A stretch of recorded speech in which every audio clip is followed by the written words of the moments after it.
Hello guys, welcome back to the channel. आप लोगों का स्वागत है चैनल पे। और रिसेंटली हमने अपनी पहला चैप्टर खत्म कर लिया, that is goodwill, valuation of goodwill. और ये हमारा न्यू सेशन का चैप्टर नेक्स्ट है, फंडामेंटल ऑफ पार्टनरशिप। पहला चैप्टर छोटा था, लेकिन अब जितने भी चैप्टर्स हैं सब बड़े बड़े होने वाले हैं। और एनपीओ कट गया, आपको पता होगा, वेरी गुड न्यूज़ आपके लिए, एक चैप्टर कम हो गया आपके लिए, तो वो हम नहीं पढ़ने वाले हैं। तो अभी हम स्टार्ट करेंगे फंडामेंटल ऑफ पार्टनरशिप। बहुत ही बड़ा चैप्टर है क्योंकि बहुत सारा कॉन्सेप्ट है और हवा में नहीं उड़ाऊंगा, डीप जाएंगे। क्योंकि मैं तैयारी जो आपकी कराने वाला हूं वो कोर्स प्लस CUET की भी तैयारी साथ के साथ चलती रहेगी। क्योंकि साथ के साथ, क्योंकि आपको पता चल गया इस साल से कि आपका जो कॉलेज में एडमिशन होने वाला है, उस एडमिशन के लिए आपको CUET का एग्जाम देना है और उसके लिए आपको तैयारी में डोमेन सब्जेक्ट लेना है। तो अगर आप पूरे साल मेरे साथ हो तो आपका बोर्ड प्लस CUET दोनों का अकाउंट्स का टेंशन तो छोड़ दो, बस रेगुलर बेसिस पे पढ़ने लग जाना, बाकी जिम्मेदारी मेरी, ठीक है। और डिमांड करो कि सर कुछ एक्स्ट्रा एडअप करो, क्योंकि आप जब बोलोगे तो एक्स्ट्रा चीज और आएंगे, बोलते ही नहीं हो। वेल, स्टार्ट करते चैप्टर। लास्ट चैप्टर खत्म हो गया, उस चैप्टर के क्वेश्चंस कर लेना। और हमारा टेलीग्राम चैनल, जिसका लिंक मैं डाल दूंगा इसके डिस्क्रिप्शन में, वहां पर जाके आप डिमांड करो कि सर हमें लास्ट चैप्टर जो रिसेंटली खत्म हुआ है उसकी चैप्टर का नाम डाल देना, वैल्यूएशन ऑफ गुडविल, क्योंकि आप हो सकता है बाद में देखो वीडियो, तो इस चैप्टर के असाइनमेंट्स चाहिए तो वहां पे मैं आपको असाइनमेंट्स भेज दूंगा, लिंक डिस्क्रिप्शन में मिलेगा। और हाँ, अगर वीडियोस अच्छी लगती जा रही है तो लाइक कर दो यार, कमेंट करो और सब्सक्राइब करना तो भूलो ही ना, और अपने दोस्तों तक भी पहुंचाओ बात को। ठीक, करते स्टार्ट। तो आज जो हमारा टॉपिक है फंडामेंटल ऑफ पार्टनरशिप, बहुत ही इंपॉर्टेंट टॉपिक है। आज हम थोड़ा फ्रेमवर्क, थ्योरी फ्रेमवर्क को समझेंगे। इसके कुछ टर्म्स अभी आपको समझ आ जाएंगे, कुछ टर्म्स ऐसे होंगे जो आप जब प्रैक्टिकल पॉइंट ऑफ व्यू से गुजरोगे तो उस चीज को आप वहां रिलेट कर पाओगे, बट आप अभी उस चीज को बस याद रख लेना। और क्या क्या टॉपिक्स वो भी हम जान लेंगे आज। तो देखो स्टार्ट करते हैं। देखो सबसे पहले तो मीनिंग है पार्टनरशिप की। मीनिंग जब मैंने आपको इंट्रोडक्शन दिया था 12th के बारे में, तभी मैंने आपको मीनिंग बताई थी। पार्टनरशिप क्या है कि जब दो या उससे ज्यादा लोग मिलकर कोई बिजनेस स्टार्ट करते हैं, दैट इज पार्टनरशिप। तो देखो यही मीनिंग है। पार्टनरशिप क्या है भाई? तो partnership is a relationship between person who have agreed to share the profit of a business or carried all by all and any of them acting for all।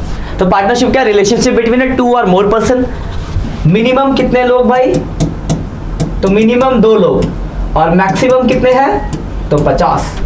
तो partnership relationship है between 2 or more person who agree to share the profit of a business, जो business के profit को share करने के लिए agree हो, and business should carried by or any one of them acting for all. अब वो लोग आपस में उस प्रॉफिट को शेयर करें, बिजनेस को मिलकर चलाएं, और एनी वन एक्टिंग फॉर, सब एक दूसरे के बिहाफ पे डिसीजंस ले सकते हैं। मतलब उनमें प्रिंसिपल और एजेंट का रिलेशन था, हम आगे थ्योरी में देखेंगे इसको भी। क्लियर बात? तो क्या है पार्टनरशिप? दो या उससे, मतलब दो कंडीशन जो मेन है वो याद होनी चाहिए आपको। 2 और मोर पर्सन हो, मैक्सिमम 50, और दूसरा वो बिजनेस के प्रॉफिट को आपस में शेयर करे। मान लो 3 लोग, जैसे मान लो ये 3 बच्चे हैं, राम, राहुल और मोनिका, तीनों ही ये पार्टनर है, जिन्होंने मिलकर बिजनेस स्टार्ट किया। तो पहली कंडीशन तो सेटिस्फाई हुई, 2 और मोर पर्सन, पर प्रॉफिट अकेले वो रखता राहुल। दूसरी कंडीशन सेटिस्फाई नहीं हुई, नॉट पार्टनरशिप। तो बिजनेस के प्रॉफिट को भी आपस में शेयर करने चाहिए, तभी वो पार्टनरशिप हो। तो ये इसकी डेफिनेशन थी।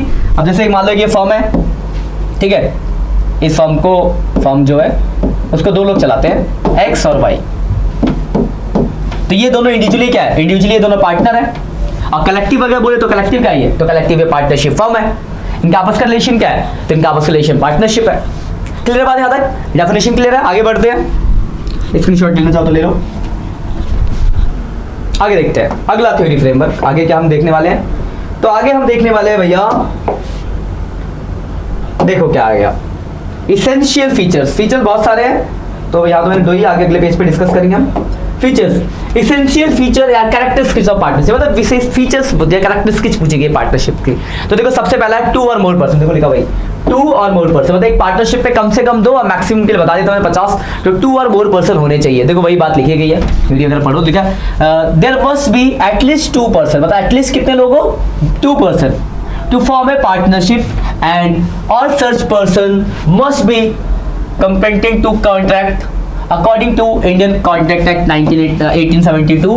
every person except the following are committed to the contract। मतलब उस पर्सन के होने के लिए भी कुछ कंडीशंस है, कुछ ऐसे लोग हैं जिसको हम पर्सन की तरह काउंट नहीं करते। मतलब मिनिमम 2 लोग हो या उससे ज़्यादा हो तो ज़्यादा 50 है, लेकिन यही लोग पर्सन होंगे। कुछ ऐसे लोग हैं जिसको हम पर्सन की तरह, मतलब this is not qualify for the person, वो पर्सन के लिए क्वालिफाई नहीं है। तो वो कौन से लोग हैं? तो एक माइनर, माइनर मतलब जो 18 साल से छोटा होता है, मतलब 18 साल उससे बड़ा है। तो अगर कोई बंदा 18 साल से कम उम्र का है, दैट इज माइनर, तो minor is not liable for a partnership, वो उस मिनिमम 2 और मोर पर्सन वाले कंडीशन में सेटिस्फाई, तो माइनर को पर्सन काउंट नहीं किया जाएगा। दूसरा, person of unsound mind. Unsound mind मतलब कोई पागल, तो किसी पागल को आप अपने पार्टनरशिप में पार्टनर नहीं बना सकते हो, तो दूसरा ये भी पर्सन डिस्क्वालीफाई है। और तीसरा, person disqualify by the law, वैसा पर्सन जिसको लॉ ही डिस्क्वालीफाई करता है, जैसे ओसामा बिन लादेन, वैसे तो मर गया, वो दाऊद इब्राहिम, मतलब कोई ऐसा बंदा जो डिस्क्वालीफाई है, जिसको, या कोई इंस्टॉलमेंट बंदा, कोई इंस्टॉलमेंट है, वीजा मान लिया, भाग गया पैसा लेके, आप उसके साथ जा रहे हो पार्टनरशिप कर, तो जिसको लॉ डिस्क्वालीफाई करता है उसको भी आप एज ए पर्सन काउंट नहीं कर सकते। तो ये threes are not a person. Theory question में फ्रेमवर्क में बनेगा क्वेश्चन यहाँ से इंपॉर्टेंट, एमसीक्यू में तो आने वाले हैं, पेपर 2 के बाद भी काम आएंगे। और जो बच्चे 12th वाले इसको देख रहे हो अपने CUET के लिए, उनके भी काम आएगा थ्योरी। आगे देखते हैं। देखो मैक्सिमम नंबर ऑफ पार्टनर कितने हैं? तो भाई 2014 का कंपनीज एक्ट है उसके हिसाब से 50, और जो तो 2013 में था उसके हिसाब से पहले 100 था, तो अभी कितने हैं? 50। तो आपको क्वेश्चन आएगा तो 50 बोल देना। कभी पूछ दे 2013 के कंपनी एक्ट के हिसाब से तो बता देना 100 होते हैं। तो maximum number of partner. Clear है बात यहाँ तक? आगे देखते हो। दूसरा पॉइंट है एग्रीमेंट, मतलब उनके बीच में एक एग्रीमेंट होना चाहिए। एग्रीमेंट जो होगा वो ओरल भी हो सकता है, रिटर्न भी हो सकता है, as per the partnership act 1932। तो वही देखो लिखा होगा, partnership comes into existence by an agreement either written और ओरल, मतलब वो एग्रीमेंट होना चाहिए, चाहे वो एग्रीमेंट रिटर्न में हो चाहे फिर वो ओरल में हो, जिसको हम पार्टनरशिप डीड भी कहते हैं। ठीक है, पार्टनरशिप डीड हम पढ़ेंगे आगे इसको डिटेल में, पार्टनरशिप डीड क्या होती है। तो रिटर्न या ओरल में एक एग्रीमेंट होना चाहिए पार्टनरशिप। दूसरा एसेंशियल फीचर्स है। आगे और भी कुछ फीचर्स है, देखो तीसरा फीचर्स, स्क्रीनशॉट लेना क्या पीछे का, स्क्रीनशॉट ले लो। ठीक है, आगे बढ़ते हैं। अगला फीचर थर्ड, तो देखो थर्ड फीचर जो आपका इसका है वो है लॉफुल बिजनेस, मतलब आपका बिजनेस लॉफुल हो, जैसा नहीं क्योंकि आप इलीगल काम कर रहे हो, लॉफुल, लॉ अलाउ ही नहीं करता उस काम को, ऐसा काम कर रहे हो तो ऐसे काम की कोई पार्टनरशिप नहीं होती। इलीगल काम नहीं कर सकते आप, वो काम लीगल होना चाहिए जिसको लॉ क्वालिफाई, मतलब लॉ के नज़र में वो काम अच्छा है। आप काम करो गांजे की तस्करी, ब्लैक मार्केटिंग, हवाला का पैसा, तो इलीगल काम नहीं है, इलीगल काम है, इलीगल। तो इलीगल काम नहीं कर सकते। आप राशन की दुकान खोल सकते हो, आप अपना मल्टीनेट पार्किंग खोल लो, आप बहुत बड़ा अपना शोरूम खोल लो, मतलब वैसा काम जो लीगली है, सिंपल सा। तो लॉफुल बिजनेस होता है, लिखा है अब partnership is establish for a lawful business, किसी लॉफुल बिजनेस के लिए एस्टैब्लिश होता है। और अगला पॉइंट प्रॉफिट शेयरिंग, मतलब प्रॉफिट आपस में शेयर होना चाहिए। मुझे लगता है पॉइंट मुझे डिस्क्राइब करने की जरूरत है, पार्टनर्स आपस में उस प्रॉफिट को शेयर करेंगे, ये भी एक एसेंशियल फीचर्स है। अगला पॉइंट क्या है, business can be carried by all any one of them acting for all. देखो डेफिनेशन में भी था, मतलब बिजनेस सब मिलके चलाएंगे और कोई एक दूसरे के बिहाफ पर डिसीजंस ले सकता है। इसलिए पार्टनर्स में पार्टनर खुद में प्रिंसिपल भी होता है और वो एजेंट भी होता है, उनका मतलब प्रिंसिपल एज एजेंट का भी काम करता है। देखो पॉइंट है, देखो डिस्कस कर लेते हैं, यहाँ से पूछा जाता है, देखो क्या लिखा है, business of the partnership can be carried on by all our partners or any of them acting for all partners. In other words, partner are agent as well as principal, मतलब partner agent भी होता है और principals भी होता है। अब देखो as an agent की तरह क्या करते हैं, he represent other partners and thereby blind them to through this act। मतलब क्या है कि वो एज एजेंट दूसरे पार्टनर को रिप्रेजेंट करता है, मतलब एक अगर दूसरे के बिहाफ पे डिसीजन लेता है क्या वो एजेंट का काम कर रहा है, और जो ऑब्लिगेशन उसकी वो एज ए प्रिंसिपल्स है, बाउंडेड है एज ए प्रिंसिपल्स। तो पार्टनर का आपस में as a principal as well as agent का रिलेशन भी होता है। तो ये सब इसके एसेंशियल फीचर्स थे, 5 एसेंशियल फीचर्स, ये भी स्क्रीनशॉट ले लो आप। मुझे लगता है यहाँ तक आपको डाउट हो, क्लियर है बात यहाँ तक। शॉर्ट नोट बना लेना, शॉर्ट नोट बना के चलोगे तो आपको शॉर्ट में रिवीजन, बाद में रिवीजन करने में बहुत आसानी होगी। देखा याद आएगा, सर ने ऐसा बोला था, फटाफट याद आ जाएगा। क्लियर बात यहाँ तक, आगे देखते हैं। यहाँ तक ले लिया होगा आपने, स्क्रीनशॉट ले लो इसका। आगे अगला क्वेश्चन, राइट्स, मतलब पार्टनर्स के क्या राइट्स। देखो बहुत ही सिंपल क्वेश्चन, राइट्स पूछा गया। मतलब आप जनरली सोचो, ये तो मैं यहाँ कुछ पॉइंट डिस्कस करूंगा, सर आप सोचो ना, आप किसी पार्टनरशिप में, किसी बिजनेस में एक पार्टनर के मालिक बन रहे हो, तो आपके क्या क्या राइट होंगे, वही सब राइट होते हैं। क्या क्या राइट है आपका? राइट होगा कि बिजनेस की पोजीशन देखने का, बिजनेस के प्रॉफिट लॉस में, डिसीजंस में, आप कभी भी उठा के देख सकते हो, एसेट्स को देख सकते हो, किसी नए बंदे को एडमिट करना होगा तो उसमें आपका दखल अंदाजी होगा, तो ये सही तो राइट्स होंगे। तो वही सब राइट्स है, बहुत सारे राइट्स होते हैं पार्टनर के। तो कुछ राइट मैंने यहाँ डिस्क्राइब कर देखो, every partner has rights to participate in the management of the business. मतलब मैनेजमेंट होता है, डिसीजंस मैनेजमेंट में उसका राइट्स होता है। सिंपल सी बात है भाई, मालिक है, बिना पूछे कैसे आप काम कर दोगे, वो भी तो मालिक है, तो मैनेजमेंट में राइट होता है। दूसरा क्या है, every partner has rights to about the affairs of the business. मतलब बिजनेस में जो भी चीजें चल रही है उसके बारे में उसके पूछने का राइट होता है, उसको सारी चीजों का इन्फॉर्मेशन होने का राइट्स होता है। ठीक है, every partner has rights to inspect the books of account and have a copy of it। हर एक पार्टनर को राइट होता है कि वो बुक ऑफ अकाउंट को देख सकता है, उसके बाद उसकी एक कॉपी भी हो। ठीक है, तो मालिक है तो उसकी भाई राइट ही है, तो ये भी राइट है उसका। अगला देखो, सिंपल है, पढ़ोगे आपको समझ आएगा। देखो, every partner has right to share the profit और loss with other in the agreement ratio. मतलब हर एक पार्टनर को राइट होता है कि जो भी प्रॉफिट्स और लॉस है उनका जो एग्रीमेंट में जो रेशियो है उस रेशियो में डिस्ट्रीब्यूट हो। एग्रीमेंट ना हो तो रेशियो क्या होता था, इक्वल, आपको याद होगा।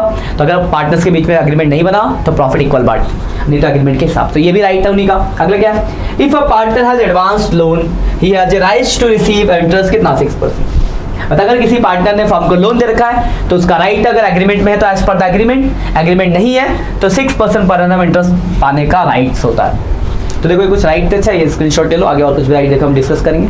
सीधे सीधे आपको समझ आ गई बातें। आगे देखो, आगे और कुछ राइट्स हैं। ऐसा नहीं कि सिर्फ इतने ही राइट्स, और भी राइट्स होते हैं। मैंने कुछ ही राइट्स 10 राइट्स 9 राइट डिस्कस कर लिया यहाँ पे, और भी राइट्स होते हैं। अगला पॉइंट हो गया, in case of an emergency a partner has the right to act according to the best judgment and the intimate for the inspection incurred by him। मतलब अगर कोई ऐसी इमरजेंसी की सिचुएशन आती है तो जो उस टाइम पे बेस्ट डिसीजन जो वो सब मिलके लेंगे उसका राइट्स होता है पार्टनर को। ठीक है, अगला, and partner has right not to allow the admission of a partner. मतलब पार्टनर के पास राइट है, वो चाहे तो एक नए बंदे को पार्टनरशिप एडमिट नहीं, मतलब पार्टनरशिप एडमिट करने के लिए जितने भी पुराने पार्टनर सबका कंसर्न होना जरूरी है। कोई अगर बंदा डिनाई कर जाता है कि हाँ नहीं होगा एडमिट, तो आप एडमिट नहीं कर सकते, तो नॉट अलाउ करने का भी पार्टनर्स का राइट होता है। अगला देखो, after giving proper notice a partner has the right to retire from the firm. बताइए, अगर बंदे को पार्टनरशिप से रिटायर होना है तो प्रॉपर नोटिस देके या एज पर द जो पार्टनरशिप डीड में अगर कुछ लिखा तो उसके हिसाब से अप्लाई करके वो रिटायर हो सकता है, ये पार्टनर का राइट होता है। अगला, if a partner incurred expenses on the business और पे amount for behalf of the firm that partner get the intimate for the paying the made him by them. मतलब अगर एक बंदा, एक पार्टनर कुछ पैसा अपना पर्सनली बिजनेस के लिए खर्चा करता है तो उसके पास राइट होता है कि वो पैसा वो बिजनेस से ले सकता है। तो ये सब पार्टनर्स के राइट्स है। ठीक है, ऐसे नहीं कि सिर्फ 10 राइट, और भी 2-4 राइट्स हैं। तो समझ गए राइट्स, मतलब सीधा सीधा पढ़ के भी पता चलेगा हाँ ये पार्टनर का राइट है भाई। कोई इसमें याद करने वाला, कोई 30 मार्क करने वाला काम नहीं है। आपने सुना होगा, आपको दिमाग में चढ़ेगा हाँ यार तो राइट तो है इसी वक्त। स्क्रीनशॉट ले लो उसकी फिर भी। ठीक है, अगला क्वेश्चन की बात करते हैं। अगला क्वेश्चन है पार्टनरशिप डीड। देखो पार्टनरशिप डीड मैंने अभी आपको बताई थी। पार्टनरशिप डीड क्या होती है, जब पार्टनर्स के बीच में एक एग्रीमेंट होता है, वो ओरल भी हो सकता है, रिटर्न भी हो सकता है, तो दैट इज पार्टनरशिप डीड। तो बात आती है अगर पार्टनरशिप डीड रिटर्न में है तो क्या क्या लिखा होगा। तो एक बात बताओ, एक पार्टनरशिप डीड में क्या लिखोगे आप। पार्टनरशिप से ए से लेकर जेड तक की सारी बातें, कि पार्टनर्स का क्या नाम है, प्रॉफिट शेयरिंग रेशियो क्या है, कितने कितना कैपिटल इन्वेस्ट किया है, बिजनेस का क्या नाम है, कहाँ पे बिजनेस स्टैब्लिश है, किस चीज का बिजनेस है, कोई एडमिट होगा तो क्या होगा, कोई रिटायर होगा तो क्या होगा, किसी की डेथ हो जाएगी तो क्या होगा, पार्टनर्स के राइट्स क्या है, पार्टनर्स की ड्यूटीज क्या है, मतलब ए टू जेड सारी बातें लिखी गई होगी। बस वही सब लिखा होता है पार्टनरशिप डीड में। देखो नीचे फालतू में बातें मैंने सारी लिखी है, वही सब बोलेगा जाएगा। जनरल क्वेश्चन है, याद ऐसे भी याद हो जाएगा आपको। देखो फिर भी लिखा, partnership comes into existence by an oral or written agreement. It is better to have written agreement to avoid any dispute. देखो वैसे तो आप कुछ बोला गया कि पार्टनरशिप डीड में जो है, मतलब अगर एक पार्टनरशिप में आना है तो एक एग्रीमेंट होना चाहिए, चाहे वो रिटर्न हो चाहे फिर वो ओरल हो। पर अच्छा होता है कि रिटर्न एग्रीमेंट हो, क्योंकि रिटर्न एग्रीमेंट होने से क्या होता है, डिस्प्यूट नहीं होता है। फिर उसके आगे क्या लिखा है, this is written document known as partnership deed. अगर रिटर्न में है वो डॉक्यूमेंट तो उस डॉक्यूमेंट को क्या बोलेंगे, पार्टनरशिप डीड बोलेंगे। Details the terms and conditions of partnership. It is a legal document signed by the partners and causes of the following. ये सारी चीजें उसके अंदर होती है। समझ में आ गया कि पार्टनरशिप डीड क्या है। तो पार्टनरशिप बोला पहले तो बताएगी कि देखो भाई अगर आपको पार्टनरशिप में एडमिट होना है तो आपके पास दो ऑप्शन है, या तो ओरल एग्रीमेंट कर लो चाहे रिटर्न एग्रीमेंट कर लो। बट अच्छा होता है कि रिटर्न एग्रीमेंट, तो क्यों, उससे आपके झगड़े खत्म हो जाते हैं, क्योंकि डिस्प्यूट होने के चांस बहुत कम हो जाते हैं, क्योंकि जो बातें लिखी उसके हिसाब से आपको काम करना पड़ेगा। इतनी बात क्लियर है। अब उसके बाद लिखा गया है कि अगर आप पार्टनरशिप डीड रिटर्न में बनाते हो तो वो क्या एक डॉक्यूमेंट है, उस रिटर्न डॉक्यूमेंट को क्या बोलेंगे, रिटर्न एग्रीमेंट को क्या बोलेंगे, तो उसको बोलेंगे पार्टनरशिप डीड, जिसमें हर एक बंदे का साइन था, हर एक बंदा एग्री होता है उस काम के लिए कि हाँ ऐसा ऐसा होगा। अब देखो उसमें क्या क्या बातें होंगी, देखो सबसे पहले लिखा है डिस्क्रिप्शन ऑफ द पार्टनर्स, नाम, description and address of the partner, partner के बारे में बातें होंगी। दूसरा फर्म के नेम, एड्रेस, फर्म के बारे में डिस्क्रिप्शन होगी, फर्म का क्या नाम है, कहाँ पे है, सारी बातें। तीसरा क्या लिखा है, principal place of the business, मतलब address of the business, principal place कहाँ पर आपके बिजनेस का। अगला नेचर ऑफ बिजनेस, क्या चीज का आप काम करोगे उस बारे में। अगला कमेंसमेंट ऑफ द पार्टनरशिप, किस डेट से पार्टनरशिप आपकी स्टार्ट हो रही है वो भी लिखा होगा इसमें। कैपिटल कंट्रीब्यूटेड, किसने कितना पैसा इन्वेस्ट किया है, फिक्स या फ्लक्चुएटिंग है, वो सारी बातें यहाँ पे लिखी गई। फिक्स से मेथड से मेंटेन करोगे, फ्लक्चुएटिंग हम पढ़ेंगे आगे प्रैक्टिकल में कि फिक्स फ्लक्चुएटिंग क्या होता है, ये सारी बातें क्लियर यहाँ तक। आगे देखो और भी कुछ बातें होती है, देखो यहाँ भी लिखे हमने कुछ बातें। अगली बात जो है interest on capital, rate of interest allowed to the partner, मतलब इंटरेस्ट ऑन कैपिटल का कितना रेट होगा, ना हो तो क्या करते हैं, तो बोलोगे सर नॉट अलाउ होता है अगर रेट ना दिया हो तो पार्टनरशिप डीड अगर होगा तो उसमें रेट दिया होगा, तो जो रेट दिया उतना। इंटरेस्ट ऑन ड्राइंग का रेट ना दिया हो तो नहीं चार्ज होता है, अब्सेंस ऑफ पार्टनरशिप डीड पढ़ा ना हमने, तो इंटरेस्ट ऑन ड्राइंग का रेट जो दिया उतना इंटरेस्ट देना पड़ेगा। ये सब ये भी उस एग्रीमेंट पार्टनरशिप डीड में लिखा होगा। उसके बाद प्रॉफिट शेयरिंग रेशियो लिखा होगा, कैसे कैसे रेशियो बांटना है, ना दिया हो तो बोलो, कमेंट करके बताओ, मैं बताता हूँ क्या करोगे कमेंट, इक्वल, ठीक है, तो रेशियो ना दिया हो तो इक्वली। उसके बाद इंटरेस्ट ऑन लोन का क्या रेट है, पार्टनर लोन ना दिया हो तो 6% पर एनम। रेम्युनरेशन कितना देना पार्टनर को, नहीं बोला तो नहीं देते। गुडविल की वैल्यूएशन कैसे होगी, एसेट्स की वैल्यूएशन कैसे होगी, सेटलमेंट ऑफ अकाउंट कैसे होगा, अकाउंटिंग पीरियड क्या है, अकाउंटिंग पीरियड या तो फाइनेंशियल होगा या फिर कैलेंडर होगा, क्या है आपका पीरियड, राइट्स एंड ड्यूटीज क्या है पार्टनर के, क्या क्या पार्टनर के राइट है, मतलब किस किस में इस पार्टनर का क्या राइट है, किस पार्टनर की क्या ड्यूटी है, वो सारी बातें इस पार्टनरशिप डीड में लिखी होती है, जिससे कि फ्यूचर में इनके बीच में कोई डिस्प्यूट ना हो। इसलिए तो पार्टनरशिप डीड रिटर्न में इसलिए बनाया जाता है कि कल को कोई बंदा पलटे ना, आज तो बोले कि मैं ये करूंगा कल को पलट जाए, लेकिन एग्रीमेंट है तो वो एग्री है करने के लिए, उसके पास हमारा प्रूफ है, देखो भाई तुमने साइन किया था, ये काम तुम करोगे, अब क्यों नहीं कर रहे। तो पार्टनरशिप डीड क्या है, एक रिटर्न एग्रीमेंट है जिसमें ये सारी बातें लिखी होती है, पार्टनरशिप से रिलेटेड ए से लेकर जेड तक सारी बातें। क्लियर हो गया तो आपको पार्टनरशिप डीड, ठीक है। आगे बढ़ते हैं, इसका भी ले लो स्क्रीनशॉट आप। अगली थ्योरी की बात करते हैं, इंपॉर्टेंस ऑफ पार्टनरशिप डीड, यानी अगर आपने पार्टनरशिप डीड बनाई है तो क्या फायदे होंगे आपको। देखो साफ सीधी सी बात है, पार्टनरशिप डीड बना लोगे तो क्या होगा, आपको पार्टनर्स के बारे में पता होगा किसके क्या काम है, किसकी क्या राइट्स है, और कभी डिस्प्यूट नहीं होगा। देखो ये दो वर्ड क्या है, इन governs the rights, duties and liabilities of the each partner. आपको हर एक पार्टनर के बारे में लायबिलिटीज, ड्यूटीज और उसके बारे में पता होगा। देखो लिखा ऊपर पढ़ लो, देखो partnership deed is an important legal document which define relations among the partners. It is important to have written partnership deed so that dispute do not arise. In case they still arise, they can be resolved on the basis of the partnership deed. It is useful because मतलब क्या लिखा है कि अगर partnership deed होगी, एक return agreement होता है, तो इससे फायदा ये होता है कि पार्टनर्स के बीच में डिस्प्यूट अराइज नहीं होगा। अगर डिस्प्यूट अराइज होता भी है तो एग्रीमेंट के हिसाब से उसका सॉल्यूशन निकल जाएगा। अब देखो दो मेन, सबसे पहला वही कि पार्टनर को उसका राइट, ड्यूटीज एंड लायबिलिटीज के बारे में पता होगा, और अगर डिस्प्यूट अराइज होता है तो अमंग द पार्टनर है settle on the basis of the partnership deed written agreement. तो अगर कोई डिस्प्यूट हो भी जाता है तो जो रिटर्न एग्रीमेंट है उसके हिसाब से वो सेटलमेंट कर लेंगे, क्योंकि बात लिखी गई है, ऐसे ही करना है आपको, वही करना पड़ेगा, ठीक है। तो ये इसके इंपॉर्टेंस है, मतलब पार्टनर को अपने काम, ड्यूटी, लायबिलिटी सब पता होगा, और कल को कोई डिस्प्यूट होता है तो उसका सॉल्यूशन भी वो पार्टनरशिप डीड है। तो ये इसके इंपॉर्टेंस है, फायदा है पार्टनरशिप डीड बनाने का, ठीक है। इसका भी स्क्रीनशॉट ले लो। आगे बढ़े, आगे देखते हैं। मजा आ रहा है ना, गुड। अब रुक के थोड़ा सा कमेंट कर दो एक मजा आ रहा है तो, ठीक है, फिर आगे कंटिन्यू करते हैं। करो फटाफट करो, गुड। अगला क्वेश्चन है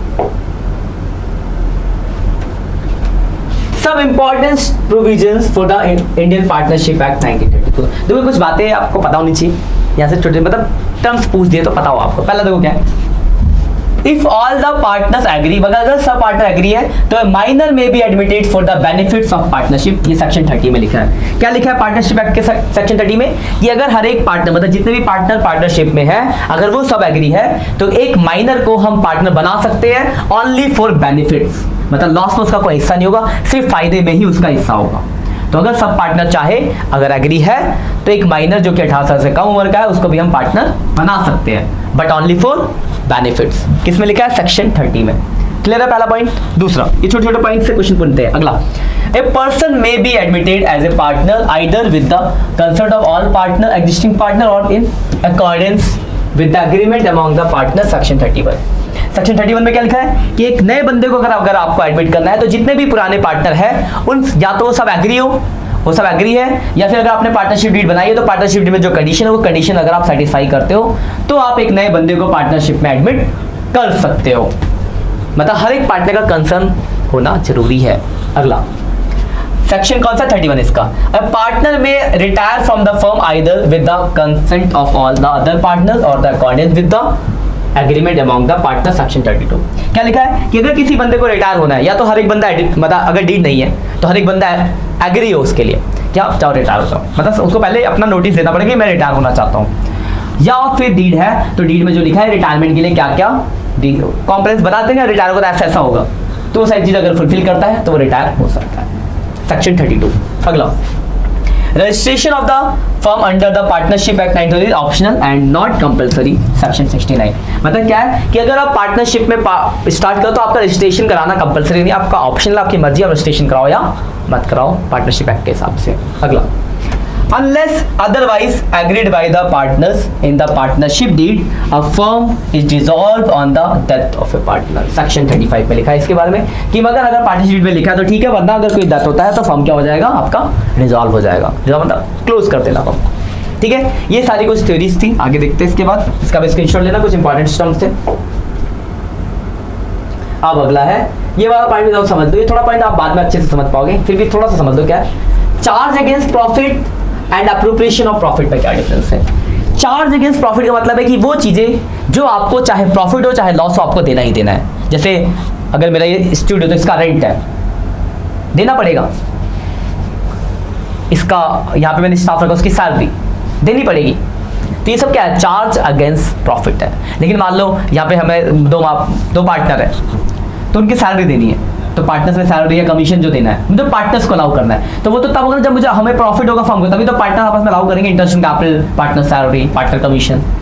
तो क्या है, तो वो चीजें जो कंपलसरी है, चाहे प्रॉफिट हो चाहे लॉस, आपको देना है। That is charge against profit. मतलब चार्ज अगेंस्ट प्रॉफिट का मतलब है कि अगर कोई चीज चार्ज अगेंस्ट प्रॉफिट है तो चाहे आपको प्रॉफिट हो चाहे आपको लॉस हो, वो सब आपको अलाउ करना ही करना पड़ेगा। अगर एप्रोप्रिएशन ऑफ प्रॉफिट है तो अगर प्रॉफिट होगा तो ही आपको वो चीज देनी होगी, लॉस के केस में अलाउ करने की जरूरत नहीं है। तो देखो नीचे लिखा गया, payment made or due to a partner may be charge against profit. वो चार्ज अगेंस्ट प्रॉफिट भी हो सकता है और एप्रोप्रिएशन ऑफ प्रॉफिट भी हो सकता है। Charge against profit means that is expenses for the firm and is paid whether the firm earn profit or incurred loss। Charge against profit का मतलब यही है जो मैंने बताया कि चाहे बिजनेस का प्रॉफिट हो या फिर लॉस, आपको देना ही देना होगा। उसी के अगर on the other hand appropriation of profit means that they are allow if firm earn profit during the year. अगर फर्म को प्रॉफिट होगा तभी वो अलाउ करेंगे। देखो कुछ एग्जांपल दिए गए, इंटरेस्ट ऑन पार्टनर लोन, चाहे प्रॉफिट हो चाहे लॉस देना पड़ेगा तो चार्ज अगेंस्ट प्रॉफिट है। Rent payable to partner for the manager commission, rent pay करे किसी बिल्डिंग का तो चार्ज अगेंस्ट मैनेजर का कमीशन, चाहे प्रॉफिट लॉस मैनेजर तो अपना लेगा भाई कमीशन, तो चार्ज अगेंस्ट प्रॉफिट है। The against charge against profit है, चाहे फर्म प्रॉफिट हो चाहे लॉस देना होगा। देखो कुछ एप्रोप्रिएशन ऑफ प्रॉफिट दिया, सैलरी पार्टनर का, कमीशन पार्टनर का, इंटरेस्ट ऑन कैपिटल पार्टनर को, ये सब रिजर्व, ये सब क्या है? एप्रोप्रिएशन ऑफ प्रॉफिट है। जब कभी कभार इनके लिए लिखा होता है चार्ज अगेंस्ट प्रॉफिट, चार्ज ये लिखा हो स्पेशली अगर लिखा है तब ये चार्ज अगेंस्ट प्रॉफिट होगा, वरना ये नॉर्मल केस में एप्रोप्रिएशन ऑफ प्रॉफिट ही होता है। लेकिन कभी स्पेशली लिखते हैं कि interest on capital charge against profit है तो फिर आपको चाहे प्रॉफिट हो चाहे लॉस आपको देना होगा। लेकिन स्पेशली कभी कभार ऐसा लिखा होता है, वरना नॉर्मली ये पूछा जाएगा तो ये एप्रोप्रिएशन ऑफ प्रॉफिट ही है। तो समझ में आ गया आपको चार्ज अगेंस्ट प्रॉफिट क्या होता है और एप्रोप्रिएशन ऑफ प्रॉफिट क्या होता है। क्लियर बात यहाँ तक? आगे बढ़ते हैं। देखो अभी तक मैंने सिर्फ इतना ही थ्योरी पढ़ा है, कुछ थोड़ी बहुत थ्योरी और रहेगी, तो हम थोड़ा बहुत प्रैक्टिकल करने के बाद उस थ्योरी को पढ़ेंगे। तो मैं थोड़ा सा आपको ओवरव्यू दे दूं प्रैक्टिकल में हमको क्या क्या पढ़ना है और कुछ एक थोड़ा सा जान लेंगे आज उसके बारे में, ठीक है। अगले क्लास से मैं उसको स्टार्ट करूँगा, आज पढ़ा देता, बस मैं आपको टॉपिक बता रहा हूँ क्या क्या आपको पढ़ने को मिलने वाला है। तो इस चैप्टर में जो टॉपिक्स आपको पढ़ने हैं, सबसे पहला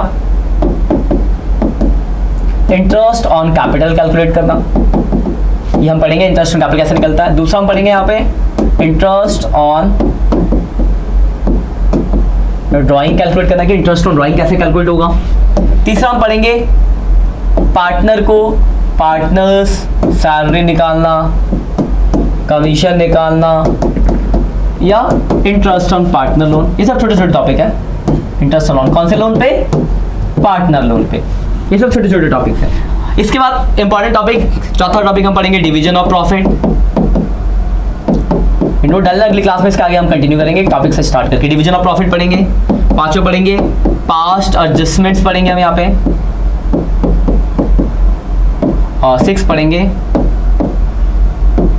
गारंटी ऑफ प्रॉफिट। तो ये टॉपिक्स हमें इस चैप्टर के अंदर पढ़ने हैं। तो काफी बहुत सारे टॉपिक्स है, तो बहुत बड़ा चैप्टर है। एक एक करके स्टार्ट करेंगे सारे टॉपिक्स को। तो ये अब यहाँ तक आप शॉर्ट नोट बना लो। नेक्स्ट लेक्चर में इसका आगे से कंटिन्यू करेंगे और जो हम पढ़ने वाले हैं वो पढ़ेंगे हम डिवीजन ऑफ प्रॉफिट। आपको याद होगा, आपने सुना होगा प्रॉफिट लॉस एप्लीकेशन अकाउंट के बारे में क्या होता है, मैं बताऊंगा अगले लेक्चर में। हम पढ़ेंगे इसके बारे में डिटेल में, प्रॉफिट लॉस एप्लीकेशन अकाउंट क्या है, डिवीजन ऑफ प्रॉफिट क्या है, देखेंगे। ठीक है, तो फिलहाल आज के लिए इतना ही। अगर वीडियो अच्छी लग रही है, यहाँ तक आप पहुंचे हो, तो मतलब आप पूरा अच्छे से सीरियस मोड में देख रहे हो, तो ज़्यादा जाते एक बढ़िया सा लाइक कमेंट जरूर कर जाना और सब्सक्राइब कर लो चैनल को, और दोस्तों में शेयर करना तो भूलो ही मत, क्योंकि ये वीडियो वहाँ तक भी पहुँचानी। यहाँ तक हो तो मतलब आ रहा है समझ आपको, तो आ रहा है तो दूसरों को भी समझाओ। ठीक, आज के लिए इतना ही, मिलते हैं नेक्स्ट लेक्चर में। तब तक के लिए बाय बाय।